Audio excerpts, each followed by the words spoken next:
عمرو سبيكة. شكون عمرو سبيكة؟ عمرو سبيكة الشاعر. شكون عمرو سبيكة الشاعر؟ عمرو سبيكة الشاعر ولد حمنمف. عمرو سبيكة هذاك هو شاعر ما نعرفوش. عمرو سبيكة الشاعر ولد حمنمف. عمرو سبيكة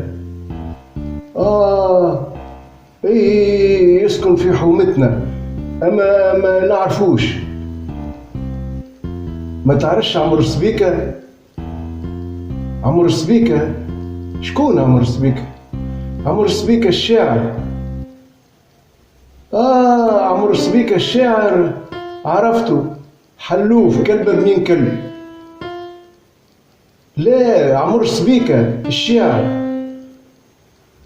عمرو سبيكة شاعر، لا ما يعرفش يكتب الشعر.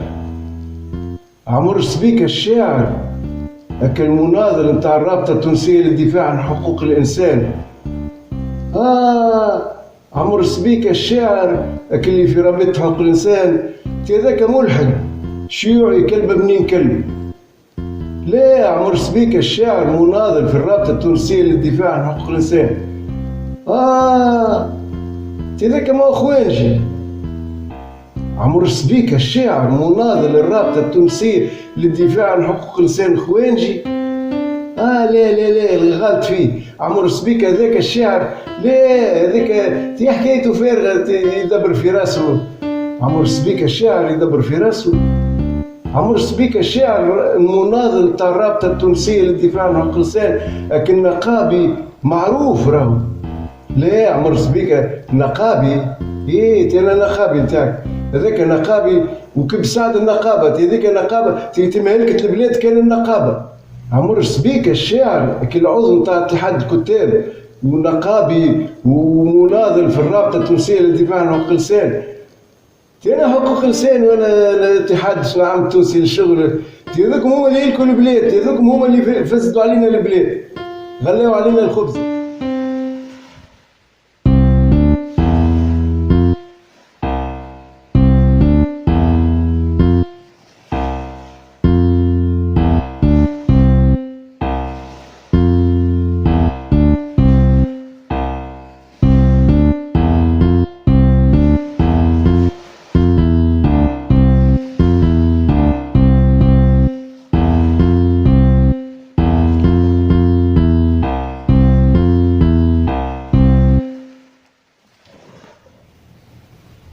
بعد نجاحي في مناظرة السيزيام سنة 1971 التحقت بالمعهد الثانوي بالزهراء، ثم بعد حين التحقت بنادي الموسيقى بالمعهد اللي كان ينشط تحت إشراف الأستاذ نور الدين الخروبي أيام الجمعة. بعد مدة دعانا الأستاذ نور الدين الخروبي للالتحاق بنادي الموسيقى بحمام الأنف اللي كان ينشط تحت إشراف اللجنة الثقافية المحلية بحمام الأنف. المجموعة اللي التحقت بنادي الموسيقى بحمام الأنف في تلك الفترة الكلهم تحصلوا على آلات موسيقية، إما أوليائهم شراوا لهم آلات موسيقية أو اللجنة الثقافية المحلية بحمام الأنف سلمتهم آلات موسيقية ليتعلموا عليها. إلا أنا وقتها الوالد كان متوفي والوالدة ما عندهاش إمكانيات باش توفر لي آلة موسيقية. مدت لي وقتها مبلغ مالي 15 دينار. مشيت نسأل على كيفاش وقداش سومها الآلة الموسيقية. وقتها اتضح أنها تسوى العود اللي حبيت نتعلم عليه يسوى تقريبا 24 دينار وأنا ما عندي كان 15 دينار. قعدت هكاك إلى حدود سنة 2019. عمري 2019 عمري 61 عام.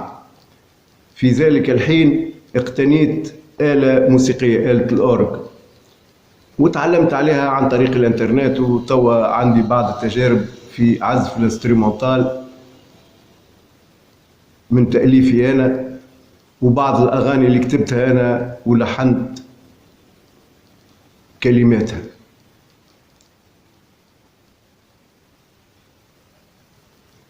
في تلك الفترة في أوائل سنوات السبعين 72 73 فتحت دار شباب حمنمف أبوابها، وكان من بين المنشطين اللي كانوا مسؤولين في دار شباب حمنمف كان الأستاذ عبد الرزاق الهذلي. هذا عبد الرزاق الهذلي متعدد المواهب، من بين المواهب نتاعو الموسيقى، كان يعزف على الآلات الكل تقريبا. التحقنا بنادي الموسيقى بدار شباب حمنمف، المجموعة اللي التحقت معايا التحقنا مع بعضنا بنادي الموسيقى بدار شباب حمنمف. أذكر بعض الأسماء منها فتحي العياشي، سامر عبد الجواد، رشاد الهواري، حبيب الجمني وغيرهم، نسيت الأسماء. وقتها أنا اتضح أني ما نجمش نشد الطبقة نتاع الغناء مع الموسيقى، فبشوية بشوية بديت نبتعد على ممارسة الهواية نتاعي اللي هي الموسيقى والغناء، لكن قعدت لاصقة في ذاتي الغرام هذا إلى حدود سنة 2019.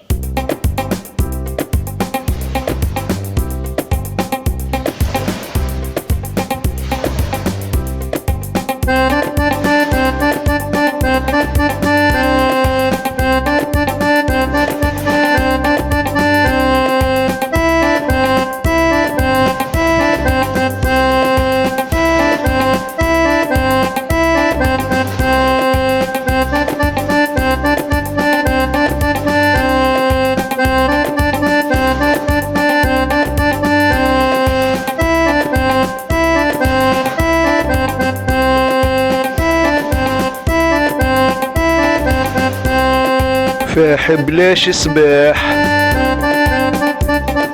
صاحب ليش جناح، زرع الزهرة زاهية، زرع القمحة شاقية، سرقوا العرق اللي بل ترابو، سرقوا الشمس اللي تدق على بابو،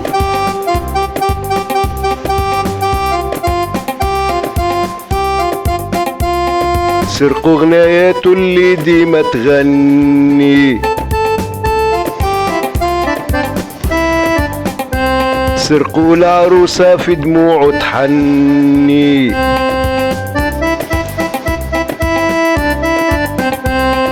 فاحب ليش سباح، صاحب ليش جناح،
فلق الظلمة تلقي الكلمة،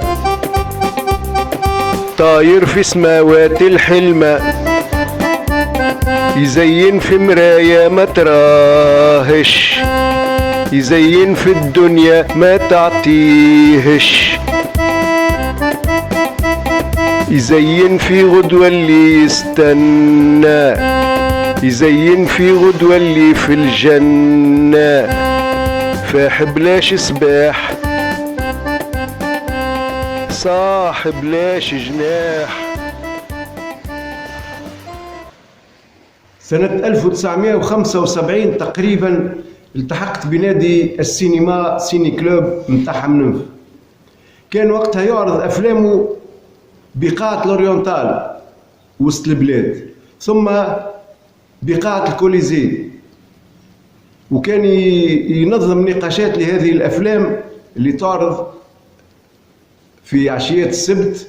كان ينظم نقاشات لهذه الأفلام بالسيركل دي زيتيديون اللي كان موجود بحذا الكنيسية نتاع وسط البلاد، وكان المقر تاع السيركل دي زيتيديون هو بيدو مقر نادي السينما بحمام نمف. كانت الجامعة التونسية لنوادي السينما تنظم وما زالت تنظم في دورات تكوينية لعناصر النوادي حتى يتعلموا كيفاش يقراوا ويناقشوا الأفلام اللي تعرض في خلال نشاطات النوادي. أنا شاركت في تربص تكويني لجامعة نوادي السينما. التربص هذا صار بالكيف أيام 25 26 27 جانفي 1978. ونتذكروا الأيامات هذه 26 جانفي 1978 يوم الخميس 26 جانفي 1978 يوم الإضراب العام اللي أعلنوا الاتحاد العام التونسي للشغل، وما جرى خلال يوم 26 جانفي 1978. في تلك الليلة، ليلة 26 جانفي 1978، كان العناصر نتاع الجامعة اللي كانت مشاركة في تربص الكيف، كنا في المبيت نتاع المعهد الثانوي بالكيف. كان مقر نتاع المعهد هذا مقابل مقر ولاية الكيف. كنا نناقشوا في تلك السهرة نتناقش حول حركة فيفري 1972 وحول الحركة النقابية في تونس والعمل النقابي والحركة الطلابية عموما ووضع الحريات في تونس في مجمله. وكان الضوء يشعل نتاع المبيت. الوالي أحرجوا ولا أزعجوا هذا الضوء المنبثق من شبابيك مبيت التلاميذ بالمعهد الثانوي بالكاف اللي كان يحتوي داخله نقاشا حول حركة فيفري والحركة النقابية بتونس. فأعطى أوامره لإطفاء هذا النور المنبثق من نقاشنا، وأطفأوا الأضواء، لكن النقاش ظل متواصلا على وحول وتحت وبين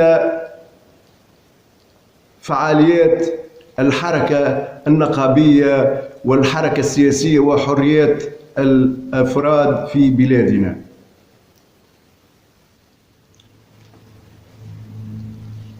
في أواسط السبعينات سنة 77 78 أسست مع مجموعة من المثقفين والشباب المؤمن بالحريات والحقوق نادي سميناه نادي دراسات وبحوث، وعملنا نشرية في دار الشباب بحمام نمف.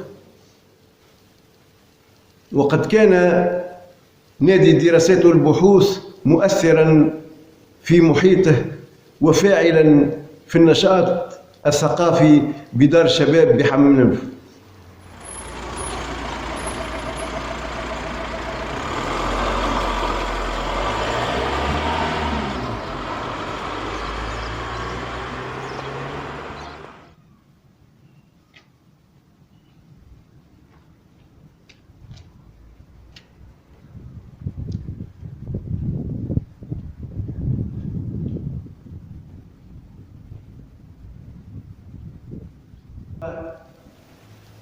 في تلك الفترة بدأت تترسخ لدي عقيدة النضال من أجل الحقوق والحريات النقابية والفردية والعامة. سنة 1983 تأسس فرع الرابطة التونسية للدفاع عن حقوق الإنسان بحمام الأنف. بعد حين التحقت بهذا الفرع، وسنة 1989 التحقت بهيئة الفرع، وشغلت خطة كاتب عام للفرع إلى حدود سنة 2015، وشاركت في كل مؤتمرات الرابطة التونسية للدفاع عن الإنسان في تلك الفترة. وبسبب انتمائي للرابطة التونسية للدفاع عن حقوق الإنسان وبسبب نضالي من أجل الدفاع عن الحقوق والحريات، كان موقف السلطة من شخصي الرفض والمنع والفرز.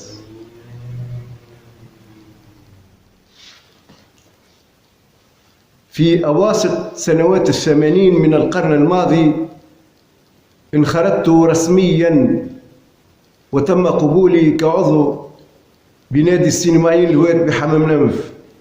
أقول تم قبولي رسميا بنادي السينمائيين الهواة بحمام نمف خلال سنوات 80، أواسط سنوات 80، لأنني كنت أنشط داخل هذا النادي منذ أواخر السبعينات، ولكن المشرفين على نشاط النادي والمسيرين لهذا النادي والفاعلين في نشاطه كانوا يحترزون حول وجودي بين عناصر النادي، ولا يريدون مني أن ألتحق بالنشاط، لأنهم كانوا يحترزون ويظنون أنني توجهاتي السياسية مختلفة عن أفكار التي تسود داخل النادي.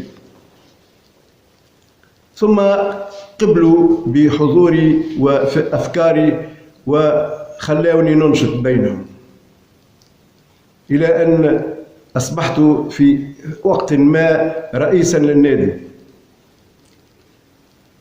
أنجزت خلال فترة نشاطي بنادي السينمائي الهواة بحمنوف اللي امتدت حتى أواخر سنوات 2016-17. أنجزت العديد من الأفلام، منها ما تقبل وتعدى في خلال مهرجان قليبية، ومنها ما ترفض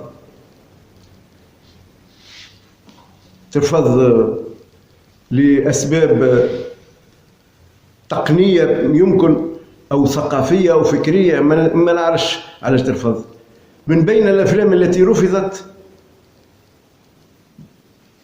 أذكر بعض عناوين بعيون دامعة، وهو يتحدث على مدينة حمنوف وما حدث لهذه المدينة منذ مدة من تدمير، وكأنه مبرمج، والتلوث البيئي اللي صاير في حمنوف هذا رفضوه، قالوا لي لا ما تعداش مهرجان قليبية. فمشاريع هام جدا، اعتبره انا هام جدا، هو عملته بمناسبة مئوية أبو القاسم الشابي إلى طغاة العالم. هذا شريط بعنوان إلى طغاة العالم سنة 2009، رفض ولم يمر إلى المهرجان. بعد مرور المهرجان فما شكون قال لي كان تعدى في المهرجان كان يمكن يتحصل على جائزة، من العناصر اللي رفضته وما خلاتوش يتعدى في المهرجان. فما شريط حول مجزرة بيت حانون، حوار مع بعض المثقفين والشعراء التوانسة حول هذه المجازر التي تحدث من حين لآخر في فلسطين، والعديد من الأفلام ننسى العديد منها.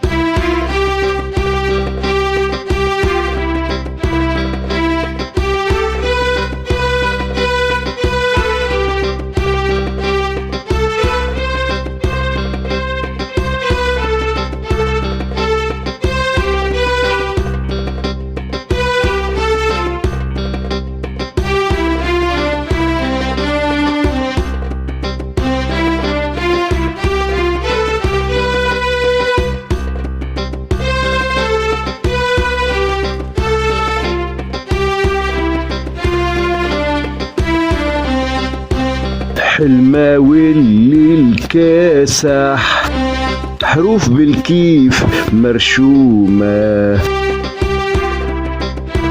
واش معلاش بين كادح واللمعة مكتومة.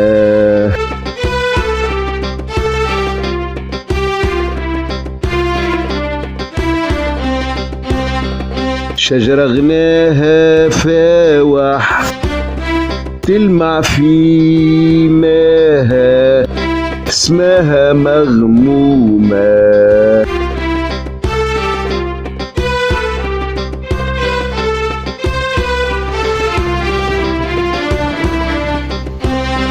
رشمة بحبر واضح، بلاش قلم بلاش بلومة.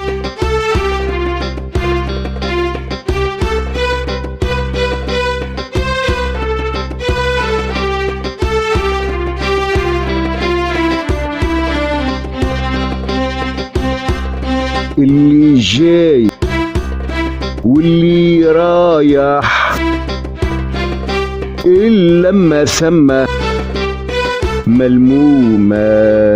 اللي واقف واللي طايح، حاكم وحكومة.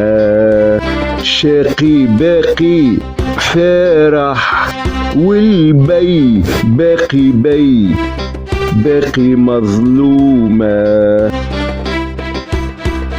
صباح فارح يطير في حمامة، جنينة جنة وسباح، جنينة مردومة.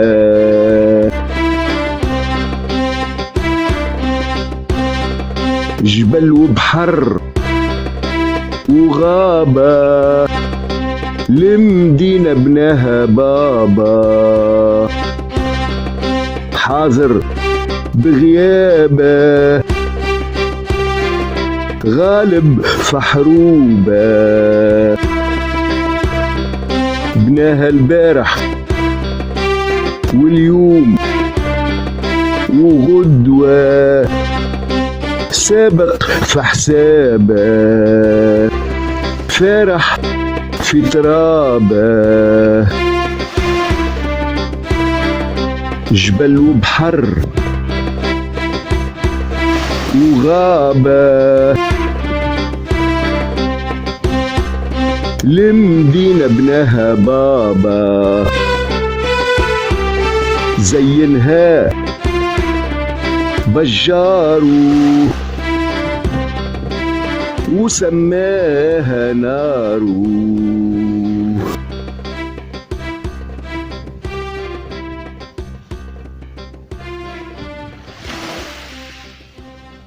في بداية سنوات التسعين الأولى من القرن الماضي أسست نادي أدبي بدار الثقافة بحمام الأنف. سميناه هذا النادي نادي فوانيس الإبداع. وفي نشاط النادي كانت عندنا لقاءات أسبوعية دعيت لها تقريبا كل شعراء ولاية بن عروس اللي قبلوا باش يجيوا طبعا، وبعض الشعراء من الجهات الأخرى. هذا النادي كان له إشعاع كبير ونجاح وانتشار في الأوساط الثقافية. اليوم البعض من الشعراء الكبار في ولاية بن عروس وفي غير ولاية بن عروس يتحدثون عن هذا النادي، ينسبون نجاح هذا النادي إلى أناس آخرين، ولا يذكرون عمر سبيكة عند حديثهم عن نادي فوانيس الإبداع. في بداية سنوات التسعين من القرن الماضي كنت أتنقل كل مساء جمعة من مدينة حمام الأنف إلى دار الثقافة بحي الزهور لأشارك في نشاط نادي إبداع بدار الثقافة بحي الزهور. هذا النادي نادي إبداع بدار ثقافة بحيزور، كان يشارك مشاركة إيجابية في تنظيم مهرجان الصدى للأدباء الشبان الذي كان يشرف عليه الأستاذ محمد بن رجب. وأذكر من بين الأسماء التي كانت تشارك في نشاطات نادي إبداع الشاعر عبد الواحد عمري، والشاعر أحمد مليحيق، الشاعر ساسي جبيل، الشاعر عادل الهمامي. ومما أذكر أننا نظمنا ذات مرة نقاشا حول النوادي الأدبية بدور الثقافة في تونس. هذا النقاش تحول إلى نقاش أعمق، وهو نقاش من أجل تأسيس جمعية تعنى بالأدباء الشبان، أدباء جيل التسعينات. وقد عبرت خلال هذا النقاش عن ضرورة تأسيس أرضية عمل ثقافي تنطلق منها هذه الجمعية في تأسيسنا لغدنا، ومن أي تراث سنبدأ التاريخ، ومن أي تراث سنمضي في المستقبل. ويجب أن تعبر هذه الأرضية عن موقفنا من الاستبداد ومن الظلم ومن الحريات، حريات التعبير، حرية الإبداع، وموقفنا من الإمبريالية، وموقفنا من القضية الفلسطينية ومن قضايا التحرر في العالم. فهذا الموقف وهذا الرأي وهذا اللون وهذا التعبير دفع البعض إلى رفع الأمر إلى أولي الأمر. خلال سنتي 1994-1995 شاركت في عملية تأسيس فرع اتحاد الكتاب التونسيين بولاية بن عروس. وخلال المؤتمر التأسيسي وقع انتخابي ضمن الهيئة التأسيسية، وكان الرئيس شاعر من مدينة حمنمف وهو صديق قديم. كان يريدني أن أصاحبه في كل الاتصالات التي يقوم بها. مشيت معه الكاتب العام لجنة تنسيق التجمع بولاية بن عروس، وأنا عندي موقف من التجمع ومن قياداته، لكن قلت ما سالش. قال له الكاتب العام تاع لجنة التنسيق قالوا أعضاء الفرع كلهم أولاد التجمع. عديتها. ثم دعاني لمصاحبته للقاء مع المعتمد الأول بولاية بن عروس، مشيت معه. ثم دعاني للتنقل إلى مقر ولاية بن عروس لاستلام سك مالي للفرع، وهو أعطاه الوالي للفرع، فمشيت خذيت السك. ثم قال لي نمشيو نقابلوا هيئة الاتحاد النسائي التونسي. أنا ما عنديش مشكلة مع الاتحاد النسائي التونسي، لكن أزعجتني الحكاية، لأنه كل مرة نقابلوا في ناس، علاش نقابلوا فيهم؟ أنا ماناش مطلوبين باش نتصلوا بالناس هذوما الكل، مش معناها شرعيتنا ماهيش من عندهم هما. فقلت له هل الجمل هذه والمعنى هذا أزعجه. قال لي إذا كان ما عجبكش انسحب، استقيل. فتناقشنا نقاش حاد. بعد مدة جاتني البوليس السياسي، جاني للدار، هزوني لمركز الأمن بحمنمف وحكاوا معايا بتحقيق.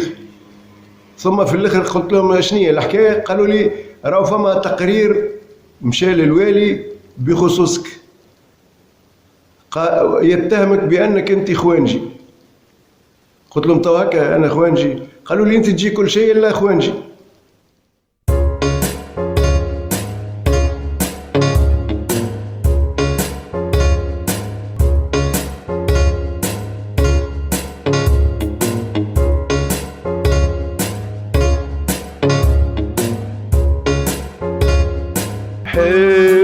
حفيان سرح في خياله هامل في الظلمة ضايع ضايع، ماشي في باله ماشي ويغني، ماشي في باله ماشي ويغني في الشارع في الشارع، قدامه حفلة في الحومة ولما، قدامه القصر قدامه القصر باين عالي عالي وبعيد عالي وبعيد، قدامه الخبزة شقية وجيعانة، محروقة مسروقة، قدامه الحاكم يبني قدامه الحاكم يبني في قصره حجر على حجرة أعلام الشجرة، أعلام الجوع يوجع، أعلام الجوع يوجع،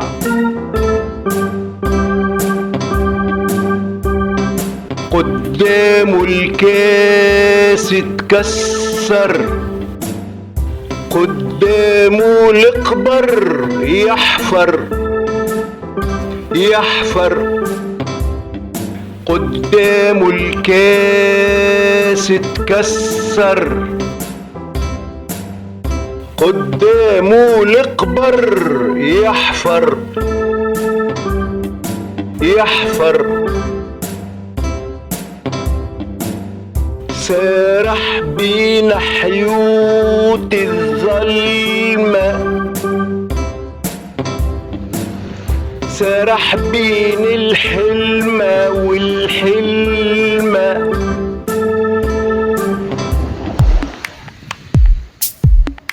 يغني لبلاده بعيدة بعيدة.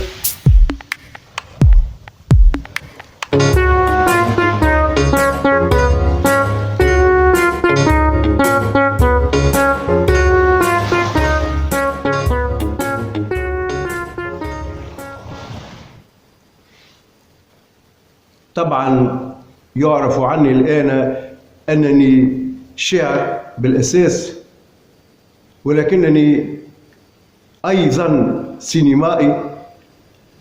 سينمائي هاوي ومناضل من أجل الحريات والحقوق عموما. شاعر، نكتب الشعر منذ أوائل السبعينات أو أواخر الستينات، وشاعر لم ينخرط في الفعاليات الرسمية للشعر في بلادي لعدم إيماني بجدوى هذا الانخراط، لأنني كنت أحمل موقفا من المشهد الثقافي عموما ومن حفلات الشعر خاصة. هذا في أول شبابي معناه.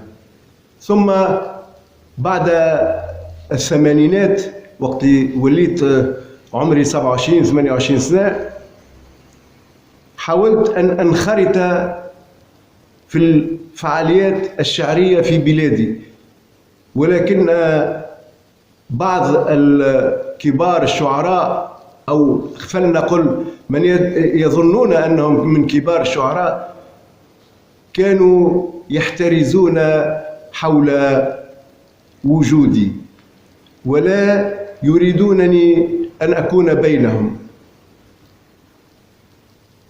وهذا الموقف إذ يعبر عن شيء فهو يعبر عن عداء للآخر وعدم تسامح وعدم قبول الآخر.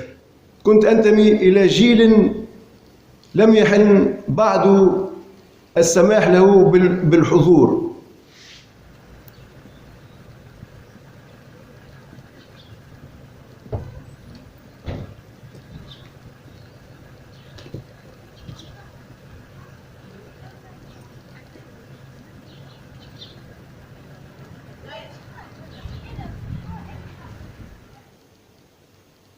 في عام 2002 وعندما كان من المفروض تجديد انخراطات فرع الرابطة التونسية للدفاع عن حقوق الإنسان بحمام الأنف الزهرة إعدادا لعقد مؤتمر هذا الفرع،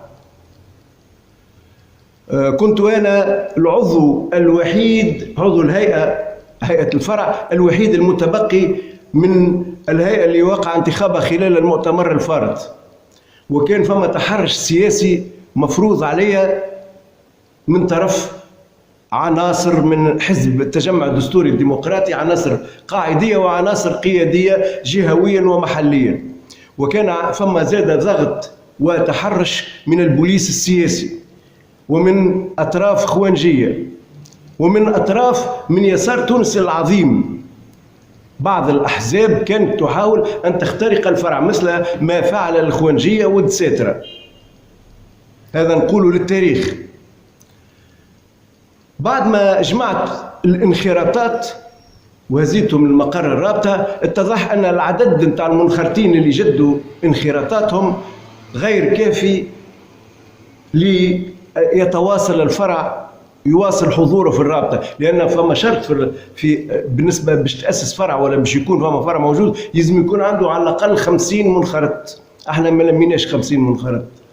وفرع رادس وقع له نفس الشيء. فرأت الهيئة المديرة للرابطة التونسية للدفاع عن حقوق الإنسان أن تقترح على الهيئتين، هيئة فرع حملون في الزهرة وفرع رادس، أن يوحد الفرعين في فرع واحد حتى يتمكن من التواجد مواصلة الحضور في الرابطة التونسية للدفاع عن حقوق الإنسان، لأن فرع حملون في الزهرة وفرع رادس فرعان نشيطان ومناضلان. فدعاوني أنا لأني أنا اللي بقيت من الهيئة نتاع الفرع حملون في الزهرة، ودعاو الصديق والرفيق الأستاذ محمد الراشحي الله يرحمه والأستاذ الرفيق جمال المالكي. عملنا جلسة وعملنا محضر جلسة بحكمها هي وقع توحيد فرع حملون في الزهرة وفرع رادس، ولا اسمه الفرع فرع جديد اسمه فرع حملون في الزهرة رادس، من بعد ولا اسمه فرع بن عروس، فرع ولاية بن عروس، الفرع الجهوي بولاية بن عروس للرابطة التونسية للدفاع عن حقوق الإنسان. هذا نقوله للتاريخ فقط.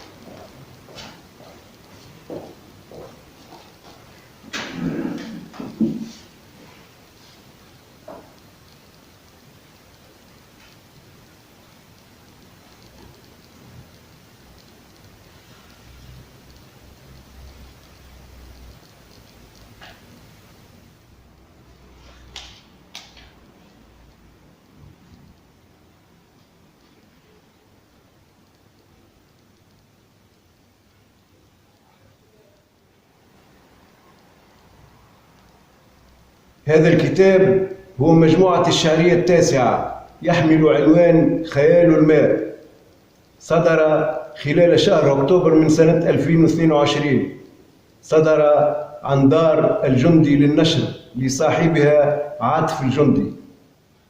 مجموعة الشعرية خيال الماء فازت بالجائزة الأولى مناصفة جائزة القدس الدولية، وهي جائزة تسندها جمعية القدس الدولية بدمشق. في يوم 17 ديسمبر 2010 اندلعت الشرارة الأولى من ثورة الحرية والكرامة في مدينة سيدي بوزيد، وتوجت يوم 14 جانفي 2011 بفرار الرئيس السابق زين العابدين بن علي إلى السعودية. اليوم 6 جانفي 2023، السؤال الذي يطرح نفسه: ماذا تغير منذ تاريخ 14 جانفي 2011 إلى يوم 6 جانفي 2023؟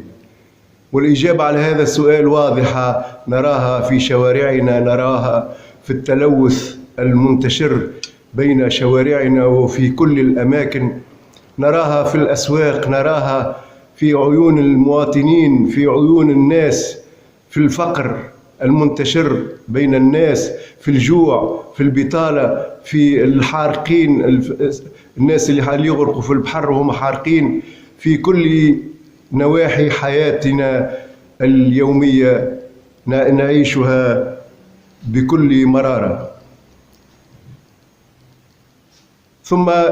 ثمة سؤال خاص جدا، سؤال يخصني ذاتيا، وسؤال: ماذا تغير بالنسبة لي كشاعر تونسي عاش تجربة المنع والفرز خلال حكم بن علي وبورقيبة؟ ماذا تغير بالنسبة لي بعد ثورة الحرية والكرامة؟ الإجابة أيضا واضحة وبسيطة جدا، وهي أنه لا شيء تغير في علاقتي بالسلطة، لا شيء تغير عن ما كانت عليه قبل ثورة الحرية والكرامة. فأنا ما زلت ممنوعا من النحو وممنوعا من الصرف، ممنوعا من حضوري والمشاركة في فعاليات الثقافة والشعر في بلادي.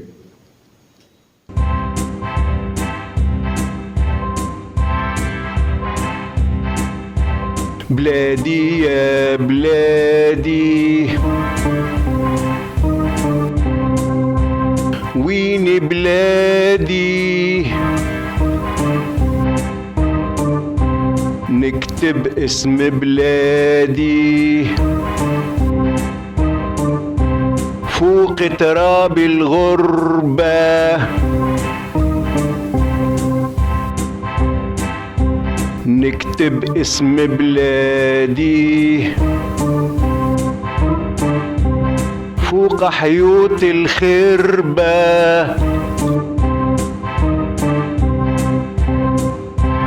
نكتب بعد السبة، نكتب بعد الضربة، نكتب بعد السبة، نكتب بعد الضربة، وجيعة ما تتخبى.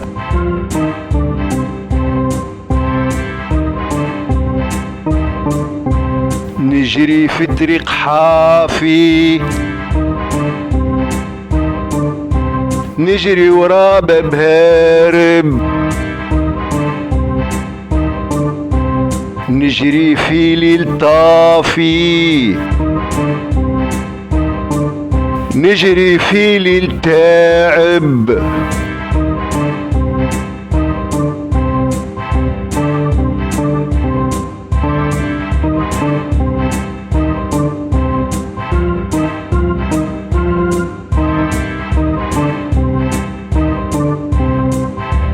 نجري في طريق بلادي.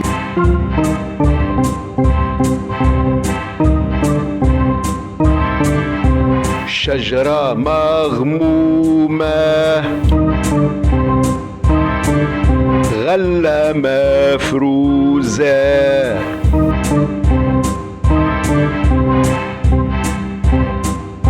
حومة محرومة، حلمة محجوزة،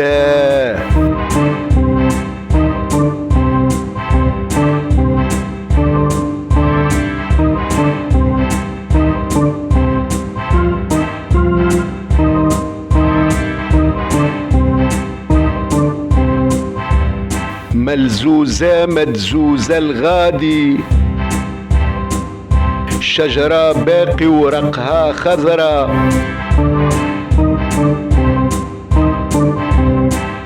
جمرة تشعل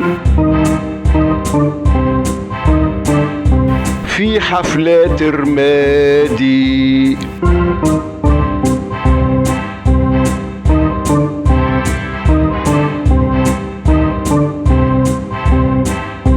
وين القمرة اللي تهل، وين النجمة اللي تدل، وين الليل اللي يسأل، وين الليل اللي يلمع، وين الكلمة اللي تسمع،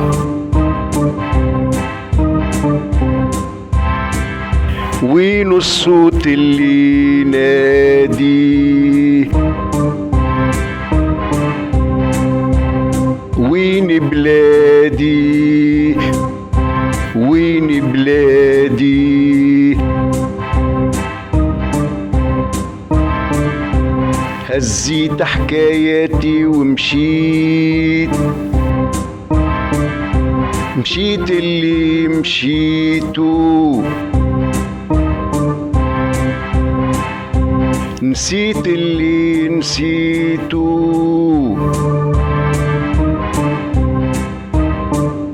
وطريقي باقي يسأل، وين بلادي.